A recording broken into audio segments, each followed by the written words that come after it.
Welcome, everyone, to this evening's constitutional conversation with our guest from the University of Chicago, Genevieve Lakier.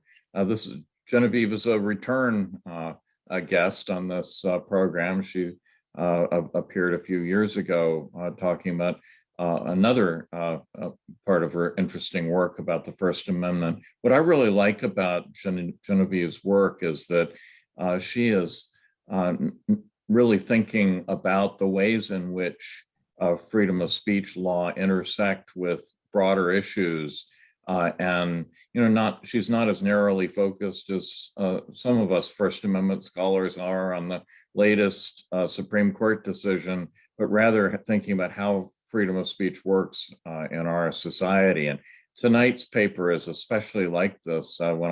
When I first read about the paper and then read a summary of it, I said, this is exactly what our constitutional conversation crowds will be interested in, because what she's going to be talking about are non-First Amendment ways in which freedom of speech is structured and protected.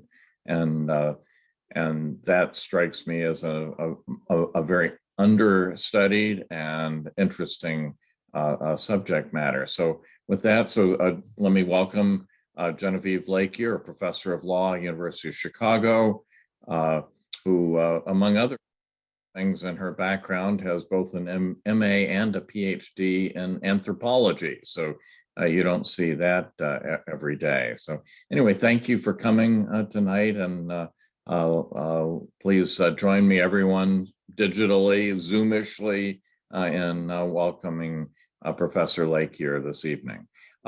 After she'll be talking, as is typical in this constitutional conversation format. She'll talk for 20 minutes or half an hour, roughly, laying out her ideas, and then most of our time we'll spend in conversation. Please put comments and questions in the chat, and Morgan will be curating the chat and passing questions on to Genevieve talk about. So take it away, Genevieve. You have the floor.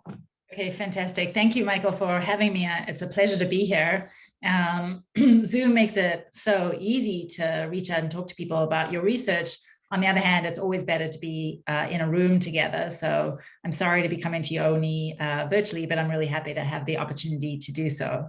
So yeah, as Michael said, the paper, like many of the papers I write, is an attempt to think in a more, I guess, realistic and empirical way about how freedom of speech is actually protected, understood, and enforced in the United States. There's a lot of rhetoric about freedom of speech.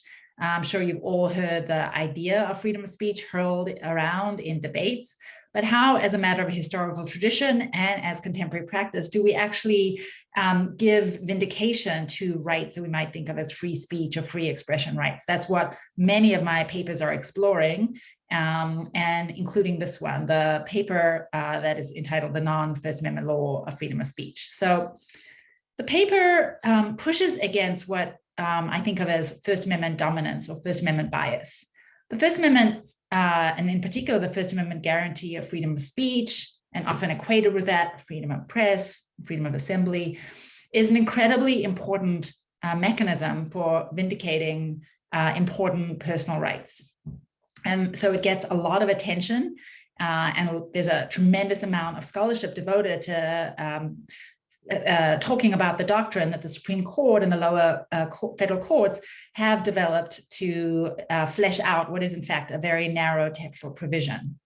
But the First Amendment is not and never has been the only legal mechanism in the United States that protects freedom of speech and related values. For one thing, there are the 50 state constitutional guarantees of freedom of speech. Every single one of the state constitutions has a guarantee of freedom of speech and or press that looks something like, but is often phrased differently than, the First Amendment. And these constitutional provisions provide independent protection for freedom of speech and press. And some have argued, Justice Brennan, for example, was a very famous proponent of this view, that the state constitutional guarantee should be interpreted to provide more protection, different kinds of protection to freedom of speech and press than the First Amendment. Now, in a few states they do. California, New Jersey courts have interpreted their state constitutional free expression guarantees to provide protection that the First Amendment does not. But in most states, the state constitutional guarantees have been interpreted in lockstep with the federal constitution, meaning whatever the Supreme Court thinks that the federal constitutional guarantee of freedom of speech and press means, state courts will follow almost entirely.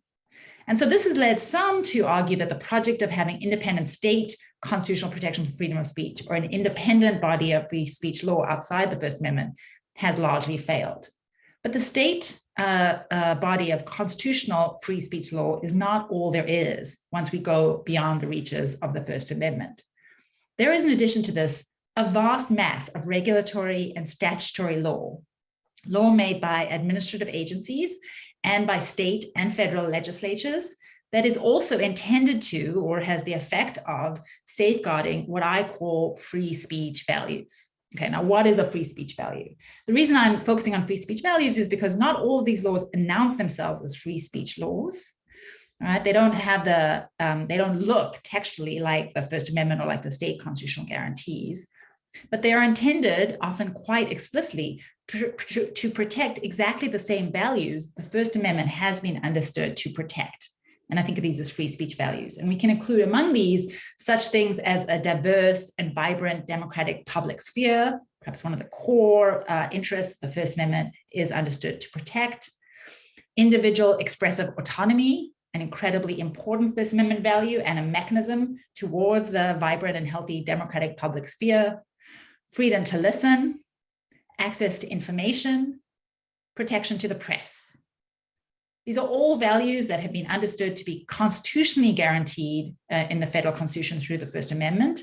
But when we turn to regulatory and statutory law, what we find are tons of different kinds of laws that are vindicating these same values.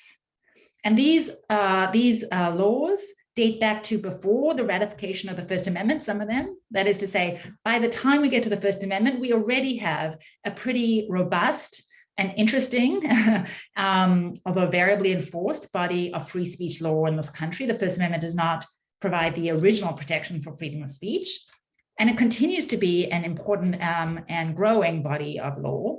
And it's this body of law that I call the non-First Amendment law of freedom of speech, to distinguish it from what we take for granted as the law of freedom of speech, which is to say First Amendment doctrine. So I thought tonight I'd give you a few examples of this body of law and its history before explaining why it matters. Why should anyone care about this hodgepodge, although very quite significant body of law that vindicates free speech values? So if we, just thinking very cursorily about what kinds of laws fit within this body of law. Maybe one of the original free speech laws is the various voter protection laws that existed in many of the colonies, in fact, before we even have the United States of America, that make it a crime in many cases to intimidate, threaten, or manipulate wannabe voters out of voting the way that they want to. So these are laws that are intended to protect both the expressive autonomy, we might say, of the voter, the right of the voter to vote as he, or in a very few cases, she would desire, as well as the health of the democratic public sphere, the ability of the democratic government to accurately reflect the wishes of its constituents rather than the force of some. We have labor laws that are intended to vindicate the right of workers to collectively associate and to express their opinions in the workplace. The history of these laws date back, they're not quite as old, they date back to the end of the 19th century, but for the most part, they were argued and justified by the proponents of these laws as important to vindicate democracy, but a kind of industrial democracy, which is to say, the idea was that, well, if the First Amendment guarantees something called freedom of speech in the public realm, in the realm of politics, where laws relating to sort of the governance of the Commonwealth exist, labor laws are intended to vindicate democracy in the private sphere, in the industrial sphere, where the argument made rules and laws that are equally important to determining the well-being, the quality of life of individual members of the polity are being fashioned, and yet though subject to these laws, workers have no say. And so the initial idea of labor laws was not simply that this is a means of balancing the scales between management and labor, but that this is an important way to vindicate expressive freedom in order to, as arguments in favor of expressive freedom often are justified by, in order to vindicate democracy. These were fundamentally democratic arguments. They get a great deal of purchase by the end of the 19th century, and the result is a sort of sprawling mass of both state and federal labor laws, many of which work, just like the First Amendment works, by protecting speech rights.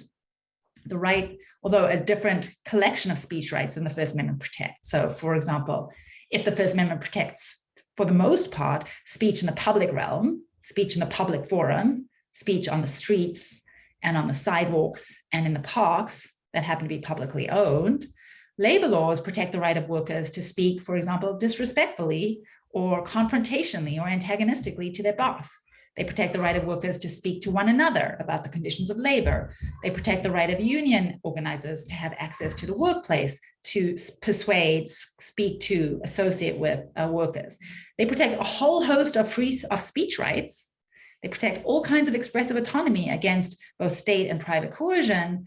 But what I'm emphasizing here is that the collection, the bundle of rights that they're protecting are qualitatively different than the rights that the First Amendment protects. And in fact, although there are certain kinds of labor speech that have been constitutionally protected by the First Amendment, that's all entirely speech that occurs in the public realm or that touches on matters of public concern. It's conceived differently than labor law.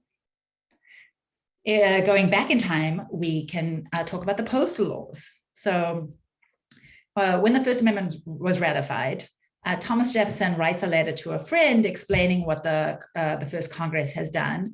And he puts the ratification of the First Amendment, or the Bill of Rights, I should say, as the third most important note that he communicates to his friend. He says, Congress has done three important things. The last thing is, it ratified the Bill of Rights. What is the first thing Thomas Jefferson notes in that note that Congress has done? Well, it has enacted the Postal Act, which did two very important things. The first thing it did was it guaranteed universal access to the mail for newspapers. And this was intended to guarantee to protect newspapers against what today we would call viewpoint discrimination by postmaster generals, by the agencies that ran the post office, which was at the time the central organ of communication and dissemination around the country. And second, granted newspapers significant postal subsidies in order to, and this was explicitly understood or quite intentionally understood, to be a means of facilitating a sort of a vibrant national press, not just a local press. The idea of the postal subsidies was that it would enable even poorly funded small presses, so not just the large metropolitan presses that existed at the time in cities like Boston and Philadelphia, to have the resources to be able to transmit their news and information across the country, and was incredibly effective and successful in producing perhaps the most vibrant national public sphere of the first half of the 18th century. When Alexis de Tocqueville visits the United States in the early 19th century, among the things he marvels at many things about the United States, but one of the things he marvels at is the profusion of newspapers, even in rural backwaters, that he sees. There's far more, at the time, there's far more post offices, and the quantity of mail circulating through the national postal system is far, far greater than in European countries like France and England, or even in Canada, where there are fewer, not as generous postal subsidies. They catch up, but in the early 19th century, they have not. And the result is sort of a very boisterous, vigorous, and robust early national newspaper public sphere, all of which is intended to vindicate free speech values, both the freedom of press and the sort of healthy democratic self-government and democratic public sphere. Somewhat later, we can point to the beginning of the communication common carrier laws that continue to play such an important role in undergirding the framework of the modern infrastructure of communications in this country. The common carrier laws are first, the history of common carrier laws is a lengthy one and a complicated one. But in the mid-19th century, what happens essentially is that the primary conduits of information in this country move from public hands to private hands. what was initially the private conduit of information, the post office, becomes less important with the growth of the telegraph, or becomes closely interrelated with the telegraph, because newspapers come to depend upon telegraphic news, not just the news that they get through the post. And the US government, although it initially tries a half-hearted experiment at a government-owned telegraph, eventually lets the private sector exploit it, take control of the patent. And so we move from a largely publicly controlled public sphere to one that's privately controlled.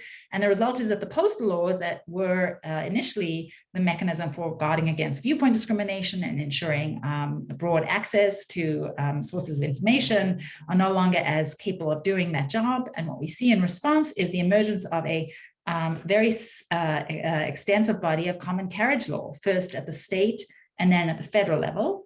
And this common carriage law, like the First Amendment, functions primarily as a non-discrimination rule. That is to say, it prohibits, while the First Amendment operates against the government actors who are in control of information, the dissemination of information, the common carrier laws operate against private actors, the telegraph companies like Western Union, later the telephones, in order to ensure that they may not discriminate on the basis of the content of the speech that they transmit, so that there cannot be undue manipulation or interference with the integrity of the democratic public conversation, and that even those who espoused unpopular views could have their voices heard. And so again, we see very strong connections or parallels, continuities between in at least the form of what the law is doing between the First Amendment and this entirely statutory body of state and federal law that emerges at the end of the 19th century, but continues to provide a sort of an important base for modern communications infrastructure. And I'm sure many of you heard about the intense debates about net neutrality and whether common carriage law should be applied to the broadband providers of internet. So common carrier laws continue to be a really important site of political contestation and an important kind of free speech law. I'll just name one other. We could keep going. I guess I'll name two others. So another kind of a non-First Amendment free speech law is the workers' speech protection laws that began to emerge really early on in the 19th century. They predated even the labor laws, which prohibited employers from firing workers on the basis of initially their political affiliation. So these became incredibly important in the wake of the Civil War, when there was efforts to fire workers who were Republicans, in particular in the South. So these laws protected against a kind of viewpoint discrimination. And by the end of the 19th century, although they're not in every single state, in over half of the states in this country, or I guess I should say by the mid 20th century, in over half the states in this country, there is some protection for workers against viewpoint discrimination in hiring and firing by their employer. Now, the scope of these laws varies significantly because these are almost all state-based laws, so that they look different in states. Some states have a kind of business necessity exemption. Some states do not. Some states require a higher mens res. Some states do not. But the point is that all of these laws are, just like the First Amendment, intended to protect expressive autonomy against certain kinds of coercion by the powerful. But unlike the First Amendment, they are targeted against both private and public employers, not just state action. And finally, and this is a controversial one, but I think this is a free speech law, Section 230 of the Communications Decency Act that has been so in the news recently, which protects social media platforms, social media businesses from incurring civil and certain kinds of criminal liability for speech that they host on their platforms. This is a law that is also intended to, and certainly was intended in 1996 when it was enacted, to ensure a vibrant and healthy public sphere on the internet. Against the concern was that the social media companies, if they incurred liability for speech that they hosted, would be quite eager to take down speech that they thought threatened their bottom line. The result being private censorship rather than government censorship. And so Section 230 is really an anti-censorship law. That's how it was intended, at least in part. gives a tremendous amount of discretion to private companies. And so I'm happy to talk in the Q&A about how we might think it is successful or unsuccessful in actually vindicating its values. But at least one of the purposes of the section was to ensure a healthy public sphere on the internet. Okay, so that's just a list of laws that contribute to this significant body of state and federal law that I call the non-First Amendment body of free speech law. There are many others you could point to. I didn't want to be going on all night. But I thought that the list was useful both to give you a sense of what we're talking about, of how varied this body of law is, the very many different areas of law in which it applies. Its very deep roots. You know, some of the laws that I talked about predate the First Amendment. Many of them go back to the 19th century. So even if they don't predate the formal ratification of the First Amendment, they significantly predate the modern First Amendment. For example, workers' speech protection laws, you know, the First Amendment starts to protect the free speech rights of public employees only really in the 1960s. Over a century before then, what we see are statutory laws, state laws that protect the same rights, but they do so 100 years earlier. So this is a sprawling body of law that applies in many different areas and contexts, that has very deep roots, and that continues to be a really important area of legal development and legal contestation today. Section 230, the labor laws, access to information laws like FOIA. These are really hot button political issues, and yet they are also mechanisms of free speech protection. And so this leads me to talk a little the reasons why I think it's important to think about, to recognize that there is not just the First Amendment law of freedom of speech, there is this whole non-First Amendment body of free speech law. And I think there are at least 3 reasons to recognize, I guess I'd say 4 reasons to think that it's important to recognize this body of law. First, I think it's just important to recognize that a huge amount of our free speech protection derives from legislatures, not from courts. So there is this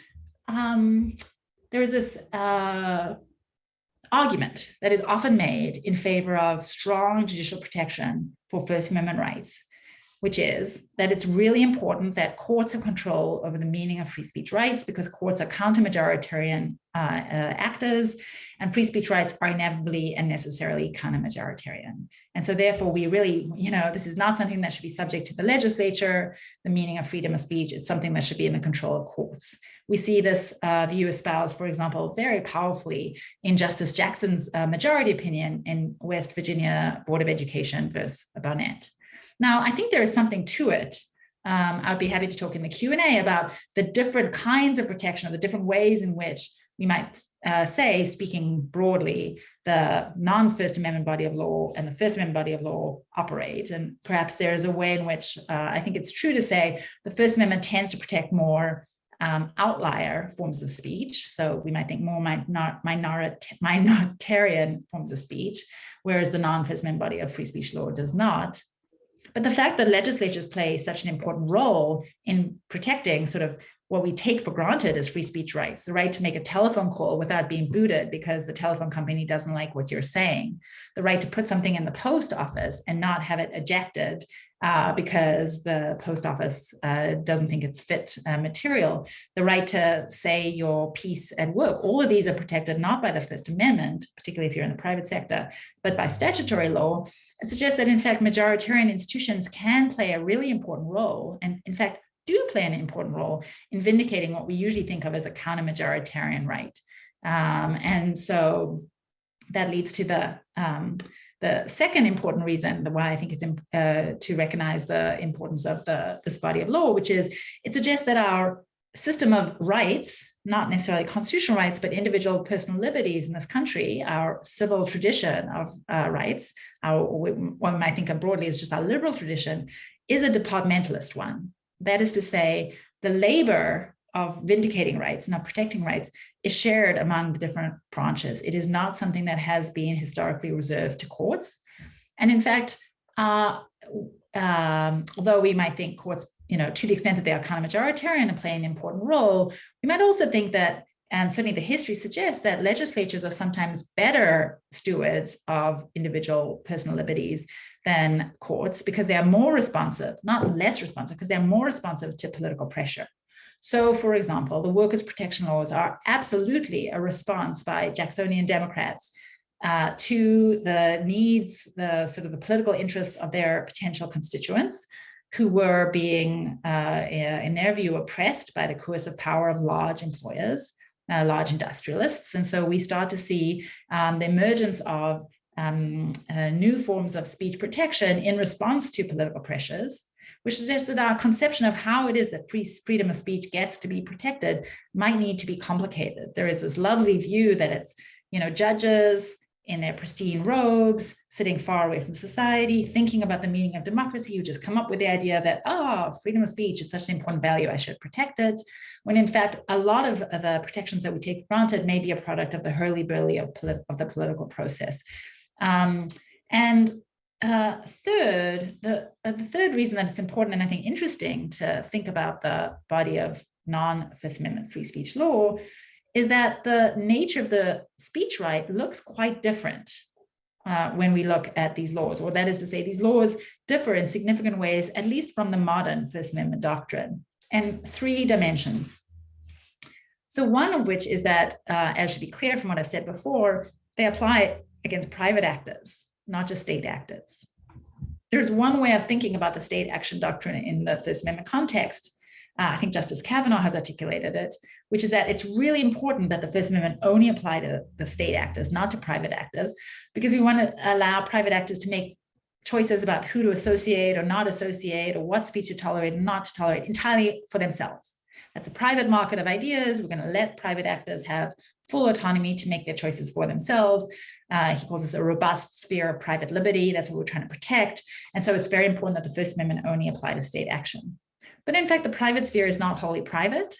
Statutory and regulatory law constrains the actions of employers, of workers, of consumers and of sellers in all kinds of ways. And so it turns out that there is, in fact, a lot of free speech rights that can be vindicated against private actors, even if they're not First Amendment rights, which I think calls into question, so what are we doing with our state action rules? Second, much of this law, although not all of it, is redistributive in character. That is to say, it seeks to protect, it seeks to grant, and this is a consequence of it being against private actors, it grants less powerful actors, employees, speech rights that they can use against more powerful actors, employers. Because of course, whenever you grant a speech right, one of the things you're doing, or most of the time what you are doing, is by granting a speech right to one person, you are limiting the speech right or the expressive autonomy of another. So if you say someone has a right to speak, you mean someone no longer has a right to shut them up. So if you say workers have a right to speak, you're saying employers don't have a right to fire them for their speech. And in fact, many of the arguments against the workers' speech protection laws in the early 19th century were that these were anti-free speech.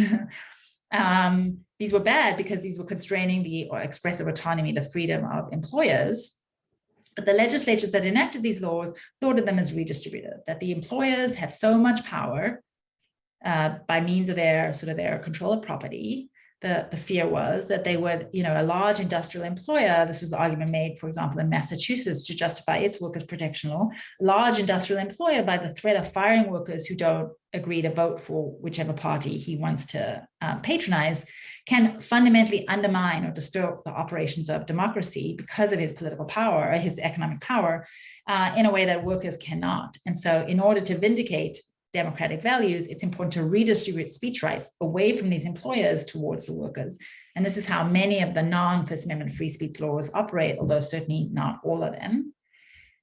And then third, this body of law is much more interested in economic inequality and in these questions of power and powerlessness than First Amendment law, at least today, tends to be. But as I noted earlier, much less interested in the protection of outlier speech. It tends to be, as one would, it's not surprising given its origins, much more majoritarian in its nature of protection than the First Amendment law. So you see much less in this body of law, much less concern with protecting, say, hate speech or protecting radical speech, but much more concerned with protecting workers' speech, with protecting consumer speech, with protecting majoritarian speech against forms of economic inequality. And so what we see is just differences in how the speech right is being conceived of and what the threats that the law is being used to guard against, which I think reveals, I suppose, both the contingency or the variability of how it is that we come to think of freedom of speech. You know, there's a way in which there's a tendency, if you think only of the First Amendment, to think that what freedom of speech means has to be whatever the Supreme Court means it to says it means.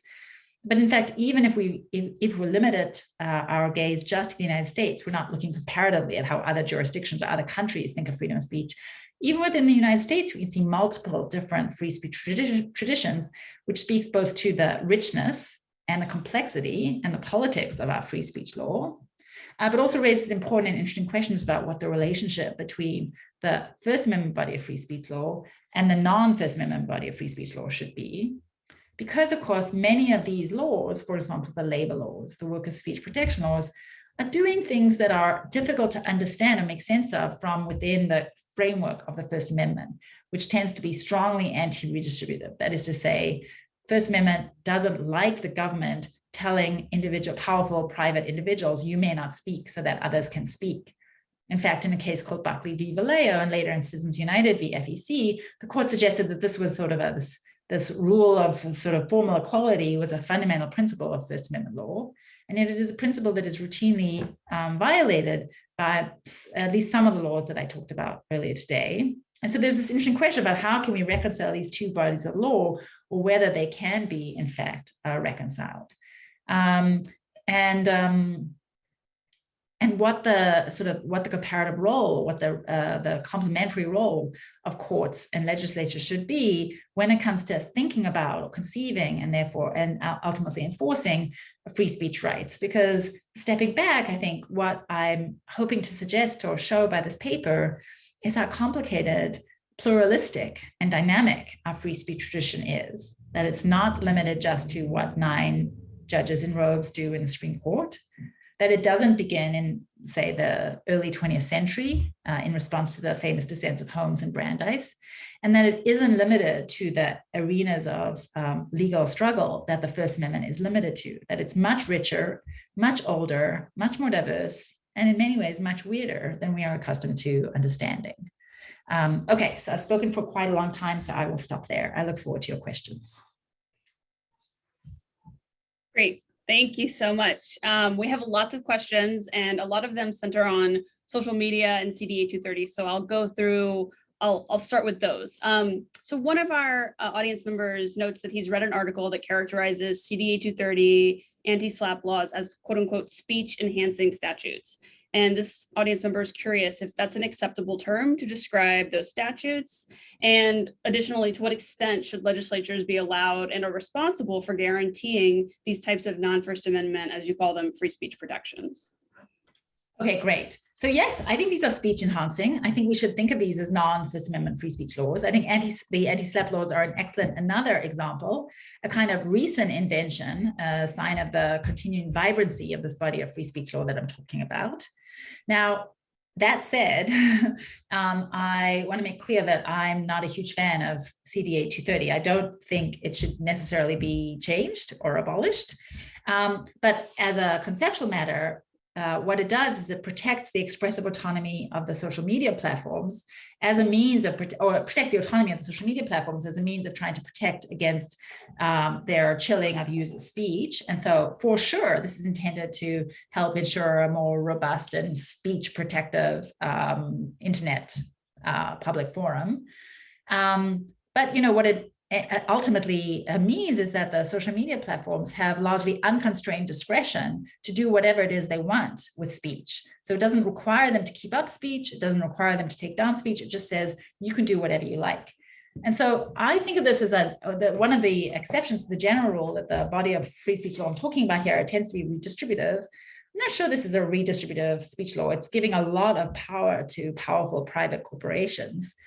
to do what they wish with the speech of their users. Now, I think the economic incentives of the platforms lead this to be ultimately speech protective on the whole. But I think we should, the fact that I'm classifying this within this body of law that I call non-First Amendment free speech law doesn't mean it's great or it's all that there could be or it's the best way of vindicating free speech values, simply that this is what the law is trying to do. We might think of additional protections for user speech that might be useful complements or perhaps supplements to CDA 230 that are trying to achieve the same ends, but perhaps by different mechanisms, and that would not vest such tremendous discretion in these non-transparent private actors.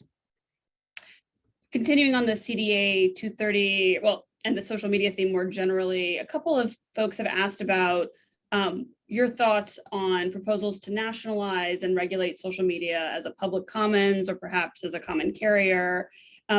And specifically, if you think that there's a fair analogy to draw to regulating these companies like the institution of the post office, as if they operated in sort of a similarly important institutional capacity. So I think I guess there's a similar, so I'll treat them as similar because I think of the post office as essentially a common carrier, just a publicly owned common carrier. We don't usually talk about it as a common carrier because it's a distinct body of law, because it's a government actor, but they're essentially doing the same thing. And, you know, common carriage laws are really interesting because they establish a basic non-discrimination rule for media companies or disseminators of information, but that non-discrimination rule is often not quite as restrictive as the non-discrimination rule in the First Amendment. So again, it's more majoritarian, it's less counter-majoritarian, which is that there are exceptions. It has to be no unreasonable discrimination. This is the way common carriage law is usually articulated. And what it means to have a reasonable discrimination varies. Usually, something like partisan viewpoint discrimination wouldn't cut it, but historically, defamatory speech in some circumstances has been found a fine basis for excluding from common carriage. And even today, the post office has a lot of discretion to treat different kinds of speech differently, so long as it's not acting in a viewpoint discriminatory fashion. So common carriage is quite a supple, but for that reason also, I just caution you, quite unclear instrument for speech protection, because you can say common carriage, but it can mean a host of different things, because really what you're saying is no unreasonable discrimination. Now, what would reasonable discrimination, I guess, look like in the social media context where it's speech is so cheap, it's so easy to circulate? I'm not sure.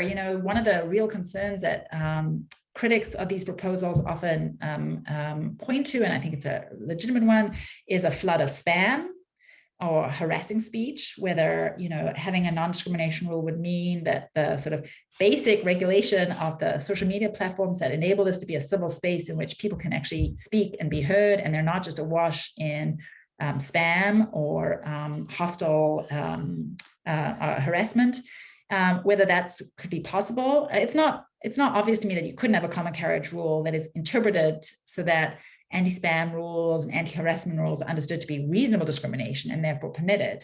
But I think when people talk about common carriage, they often mean no discrimination whatsoever, at least subject to the bounds of the First Amendment. And I think that would be very unworkable in the social media context. And I guess I would say here too, one of the important things that we learn when we start recognizing how political a lot of our free speech protections are, is that they are a product of political choices that, like I said earlier, when you protect one free speech right, you're often not protecting another free speech right. You're choosing who shall be the beneficiaries of your protections. And you're doing so because you have larger interests at stake. Do you think it's really important to create a certain kind of public sphere, or you think it's really important to create a certain kind of private marketplace of ideas? Whatever kind of society you're trying to create, you're picking and choosing between speech interests. And so again, with the common carriage laws, we have to think really carefully about whose speech we're protecting and whose voices we're shutting up. Because it is true, the arguments about how hate speech or harassment, threats and obscenity can really shut up some speakers of the social media platforms. These are free speech arguments as well. And so I think the question about how a common carriage law would work in practice is a complicated and difficult one. But in general, I'm open. I'm curious about what that would look like. Keeping on the social media theme, another audience member asks if you could explain net neutrality and why net neutrality doesn't keep social media platforms from deplatforming accounts and groups based on the content of their messages.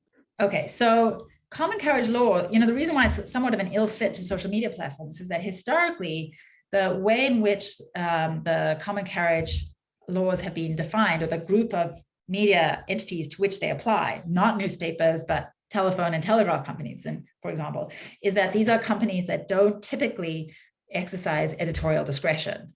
The sort of the classic characteristic of a common carrier is first come, first serve. So if you're a telegraph company and someone brings in a telegraph and they say, hey, I want to pay you 5 cents to transmit this information, you just send it as soon as you have it. And whenever there's space in the wire, it goes in that order, and there is no selection on the basis of content. And the same is true with the routing of telephone lines. The same is also true with broadband providers who provide the basic cables that allow the transmission of the bits and the bytes that connect network users together. That is not true of social media platforms. If we think that there's a kind of layer of infrastructure that creates modern internet, we can think that the ISPs are they're the plumbing. They're the infrastructure that enables, for example, us to technologically communicate to one another. But they're not actually making any choices about the speech. They're not the site or the bookseller or the newspaper that is assembling and choosing the information, the particular speech that is being transmitted. So in this context, we might think the broadband providers, they're providing the technological capacity. It's Stanford and Professor McConnell who are providing the conduit in which we are communicating our ideas and information. And that was a product of an editorial decision to choose me as the speaker for tonight, and on your part to come listen to me speak. That brings us all together. So social media platforms, they're not typically operating as common carriers. They're not operating on a first come, first served basis. They're making editorial decisions everywhere. Now, it doesn't mean we can't change our law of common carriage. It doesn't mean that we can't invent new ways of thinking about how we define common carriers, but it does mean that they're a very ill fit. The same is not true of the ISPs, who do typically operate on a first come, first served basis. And that is why net neutrality, the application of common carriage principles to the broadband providers who are not making editorial decisions, who are just transmitting digital information along their cables, was a much easier argument to make, much more intuitive. I think, I will just say personally, I think it's obvious that ISPs are common carriers and should be treated as common carriers. That seems like a very easy argument, but social media platforms operate in a completely different fashion. Okay, great. Moving off of the social media topic for now.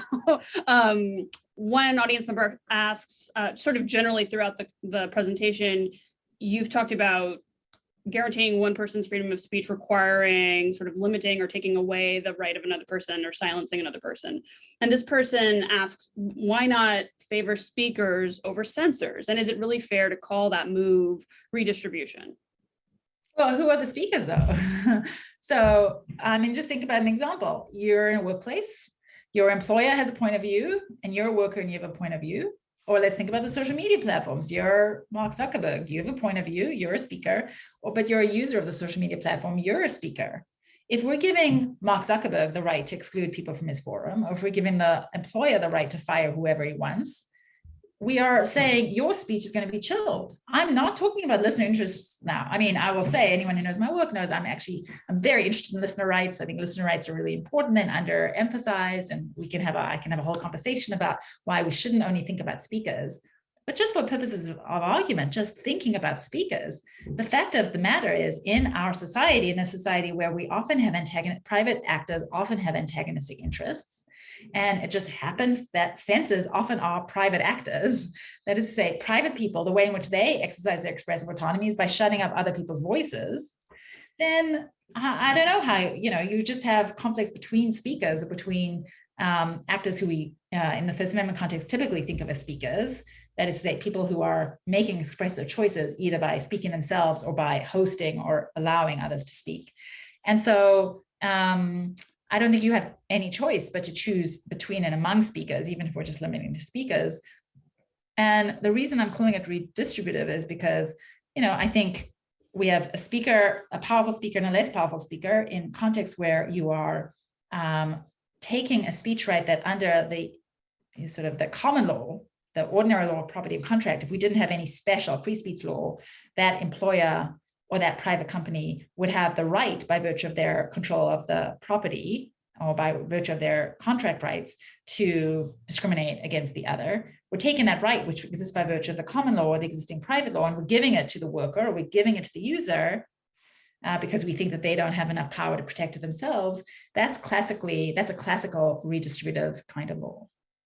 Since you mentioned listeners' rights, and it kind of segues to another audience member's question about whether or not you think the Fairness Doctrine worked, and why was it held to be a violation of the free speech clause from your point of view? The Fairness Doctrine. Favorite law that they love to hate. The Fairness Doctrine, I have really complicated feelings about the Fairness Doctrine. The Fairness Doctrine was a set of policies that the FCC creates beginning in the 1940s that says a bunch of things, the core being that radio and television broadcasters, then it is later extended to cable television to some degree, have an obligation to provide, a fair selection of all respectable voices in the community. So they couldn't only promote Democratic views, or they couldn't only promote Republican views, or they couldn't only be pro-global warming, or they had to have all sides to a debate, all respectable sides to a debate. And then it also had a rule that required right of reply in cases where they criticized political candidates or others. Now, the Fairness Doctrine, it was a response to what had happened a decade before it gets enacted, which is that the public airways, which previously in the sort of very early days of radio were owned by a huge hodgepodge collection of actors, university broadcasters, nonprofit groups, church groups, private commercial broadcasters. When this all gets regularized, the private commercial broadcasters, they get control of something like 99% of the airwaves. So there's this huge land grab where the public airwaves, which have been controlled by a very diverse, motley collection of actors, gets all turned over to private commercial entities because, it's not a ridiculous reason why, they have more capital resources, and the FCC is worried about radio stations going under, so they just give all the rights to these better, well-funded groups. But the result is uniformity in broadcasting, and this produces a lot of anxiety about the health of the democratic public sphere. And so the Fairness Doctrine says, well, we've got a relatively uniform set of powerful private corporations, and we worry that if we did nothing, they would just reproduce the same conformist point of view. And, speakers they didn't like, they wouldn't have access to the airwaves. So let's require them by mandate to host a whole collection of other points of view. We're still going to give them all the power to decide what a representative sample of voices is going to be, because we're going to enforce this very sporadically and very loosely. It's going to be more of a threat than it's a warning more than a vigorously enforced rule. And so, what it does is it does produce a particular culture of broadcasting. I don't think it's a coincidence that talk radio and really powerful radio personalities like Rush Limbaugh only begin to be incredibly prominent after the Fairness Doctrine goes away. I think there's complicated reasons for Rush Limbaugh's rise, but one of the reasons is he's no longer subject to the Fairness Doctrine. So on talk radio, there is no obligation to have a fair and balanced selection of views. And so, people debate whether that's a good thing or a bad thing. It definitely means that listeners to radio, you can listen to radio all day and hear only one set of arguments and never hear the counter arguments. And we might think that that's not a great way of getting a healthy diet of news and information. But the reason it gets ultimately the FCC decides, the courts do not decide, but ultimately the FCC decides that it no longer complies with the First Amendment. There's a whole bunch of complicated doctrinal reasons, but really because by the 1970s and 1980s, the idea that the government can mandate private speakers that they provide balance on the airwaves is such an exceptional and strange view. It's so hard to reconcile with the rest of with how the First Amendment operates that it's no longer supportable. And so the Fairness Doctrine goes away. Now, there have been statutory attempts to bring it back, and there's lots of arguments I've heard for applying Fairness Doctrine to social media platforms. I don't really know what that would look like. The whole point of the Fairness Doctrine is that there's a limited quantity of information that is being transmitted or that is being received, and that we want to make sure that there's a representative sample of voices in that limited quantity of information. social media, there's so much, it's so varied, it's so diverse. It's not obvious to me what the obligations of a social media platform would be. And it's not obvious to me that it was a good idea. You know, one of the things that the Fairness Doctrine did was it meant that all radio broadcasters had to follow a roughly similar format. You couldn't have very different forms of radio or television broadcasting. And I think that that is a shame. And there have been arguments made that, you know, what its primary effect was to make it harder for far-right radio, including church radio, to broadcast in the manner it desired. And that's absolutely true. It produced a certain kind of uniformity. And I, you know, as a free speech person, I don't love that. I don't love the Fairness Doctrine. But I do think that the concerns that the Fairness Doctrine was responding to, which is that what we have done when we, you know, give the airwaves to these commercial entities is give a huge amount of discretion and control over the democratic public sphere to non-transparent private corporations. I think this is a fear that all of you in the audience, you know, it echoes with a lot of the concerns today about the social media companies. That's a very legitimate fear. I don't think the way in which you solve it, though, is by this kind of direct coercive mandate. Building on this discussion of radio, one audience member asks, from a free speech perspective, what do you think of NPR? Should the government subsidize a radio network with a particular ideology, more or less? I love NPR. I'm a big NPR listener. I'm like the classic NPR listener. And, you know, the NPR has a very complicated organizational structure. There is a huge amount of interference between the political branches and NPR. NPR has editorial independence. It is not a voice of the federal government by any means. And I think NPR and PBS do really good work. But on the other hand, they're articulating, as I suggested earlier with the Fairness Doctrine, you know, a particular vision of what radio should sound like, should consist of. PBS is the same. There's been a lot of criticism of the ways in which they favor a kind of white middle class point of view, a certain kind of liberal consensus. You know, there's lots of voices and views that are not effectively represented on NPR. I will say, though, I think NPR, besides from the major newspapers, I think NPR is one of the only media institutions in the country that is doing actual, genuine investigative reporting at a local level, and that is incredibly important work. And so I think NPR provides a valuable service. I would be in favor, though, in general, though, of government funding of journalism. I think that would be an incredibly important non-First Amendment free speech law. I just don't think that the government funding should all go to one entity controlled by one set of actors. Jumping to a different topic, one of the audience member asks if there are any reasons to draw distinctions between non-First Amendment protections, and he points specifically to an example of police departments. And he says that some police departments have internal policies that dictate how officers should treat journalists who cover protests. And this audience member wonders if we should think about these types of policies, internal to police departments, differently than, say, legislatively enacted shield laws, even though both vindicate press freedoms. I mean, we should think about them differently for sure. They have different characteristics. The sort of political story there is different. Their effectiveness is different. I think to have a robust and healthy public sphere, we maybe want to have free speech law in lots of different contexts and venues.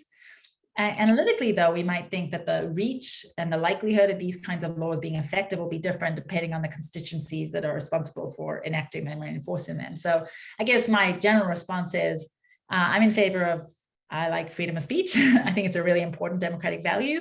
I'm happy when law vindicates it. I think the analytic question is to think about, well, if we want to structure if we want to create a healthy public sphere, then what is the kind of law that can most effectively do that? Do we want to have it be the sort of local police departments that are making these decisions for themselves? Is that a good way to do it? Do we want it to be at the state level? Do we want it to be legislative? Do we want it to be sort of regulatory or internal? You know, the worry about these private policies, these local policies with police departments is that they're going to be incredibly varied. There's not a lot of public accountability, and it's very uncertain in their enforcement. And so in general, I would favor moving up a level and making more public and accountable. But I think these are all just open and really interesting empirical and theoretical questions. Who do we want to be responsible for making free speech law, and how should they be doing it? Another question on a totally different topic. Another audience member asks, in the terms of your paper, how would you evaluate university speech codes, of course, with the exception of places like University of Chicago? Why, with the exception of University of Chicago? I was actually just going to talk about the University of Chicago. I'm not a huge, I appreciate what the University of Chicago is trying to do. I think there are huge problems with enforcement and with the details. So I think the University of Chicago free speech law, free speech policy is an excellent example of why we might be wary, say, of police departments with their reporters' protections. Because what the University of Chicago has is a set of very robust free speech principles and theory that in their details are very underspecified. So for example, the sort of central document that the university relies upon says, you mustn't prohibit speech merely because it's offensive, and we want to, as far as possible, protect the freedom of speech of all members of the community. So it's a strong commitment that it's not going to be the administration making speech decisions. It's going to be individual faculty and students, which I think is all excellent. Except then it has all these exceptions, including speech that interferes with the functioning of the university. And as I tell my students when we talk about the free speech principles, that's an exception you can drive a truck through. Like, who knows what that means? How has it been interpreted? We have no idea, because the enforcement of the policy is all secret, in part to protect the privacy of those involved, but it's all in the hands of the central administration. And so while we have this, in theory, really vigorous free speech protection, in practice, because it is not publicly or democratically accountable in any way, and it is very underspecified in what it actually means, as a member of the University of Chicago community, I have no confidence that actually free speech values are being very effectively enforced in my community, even though I know in theory, there's a strong commitment to the ideology of free speech. And so I guess that my general takeaway on campus free speech codes is the devil is in the details, that I would classify this generally within the larger body of non-First Amendment free speech law. But my general point is that these laws can vary tremendously in how good they are and how well they're vindicating their values. I think campus free speech codes are really excellent examples of that. Well, I see that we're really close to our time. Genevieve, anything you'd like to conclude with? No, just I encourage everyone to sort of as you're moving about the world, just pay attention to all the ways in which freedom of speech is being protected, debated, and enforced by non-judicial means, just to recognize how much our sort of basic civil liberties protections depend upon the work of the legislature and the agencies and not the courts. Michael, I'll turn it back over to you. Yes, I think whoever invented the unmute button is actually making a major non-First Amendment contribution to freedom of speech. I just wish I could always remember to do it before I start talking. So anyway, thank you very much. That was fascinating. I think lots more questions in the queue if we had time for it. So I just asked the audience here, the digital audience, to join me in thanking Genevieve Lakier for such an interesting presentation.